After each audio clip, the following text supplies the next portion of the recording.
Hello everyone, তো দেখো দোকানে গিয়েছিলাম আর গিয়ে দেখি গোপালের কত কিছু সুন্দর সুন্দর মুকুট উঠেছে, বাঁশি উঠেছে, যে সব বেশ ছোট ছোটোর মধ্যে দেখতে কিন্তু খুব ভালো লাগছিল।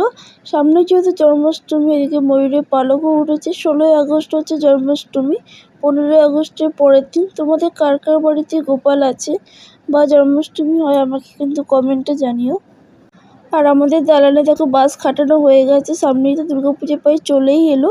আর এখানে ভেতরে আর কি ঠাকুরটা আমাদের তৈরি করা হয়। এখানে সারা বছর থাকে জগন্নাথ বলরাম, আর বছরে দুর্গাপুজোর সময় হয় শিব দুর্গা পুজো। তো আমি দোকানে গেছিলাম একটা ব্যাগ দেখার জন্য, নেওয়ার জন্য। তো ব্যাগের দাম বেশি বলছিল, সেজন্য আর নিইনি। তো ওই গোপালে অত সুন্দর সুন্দর জিনিসগুলো কিন্তু দেখে খুব ভালো লাগছিলো। তারপর দেখো এখানে রাস্তায় ফুচকা গাড়ি ছিল, তো ওখান থেকে 20 টাকা ফুচকা নিয়ে নিচ্ছিলাম। ফুচকা নিয়ে তারপর চলে এসেছি এখন বাড়ির দিকে। এখানেও প্যান্ডেল হয়েছে, প্যান্ডেল বলতে বাস কাটানো হয়েছে, মন্দিরে ঠাকুরও নেই, নতুন ঠাকুর আসবে, তারপর পুজো হবে শ্রাবণ মাসের শেষে। তো এখন যাচ্ছি বাড়ির দিকে।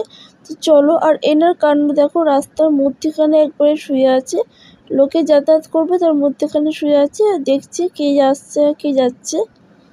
আর এটা হচ্ছে গলি যেহেতু, সেজন্য পুরোই ফাঁকা। আর দেখো গাছের ওপর লাইটের আলোটা পড়েছে, এত সুন্দর লাগছে, বেশ খুব ভালো লাগছে কিন্তু দেখতে।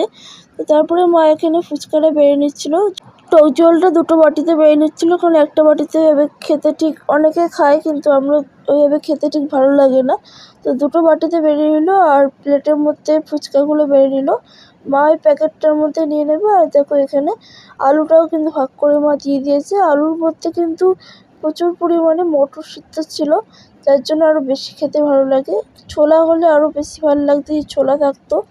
ছোলা সেদ্ধ মটর সেদ্ধ অনেকে দেয়, শুধু মটর সেদ্ধই ছিল।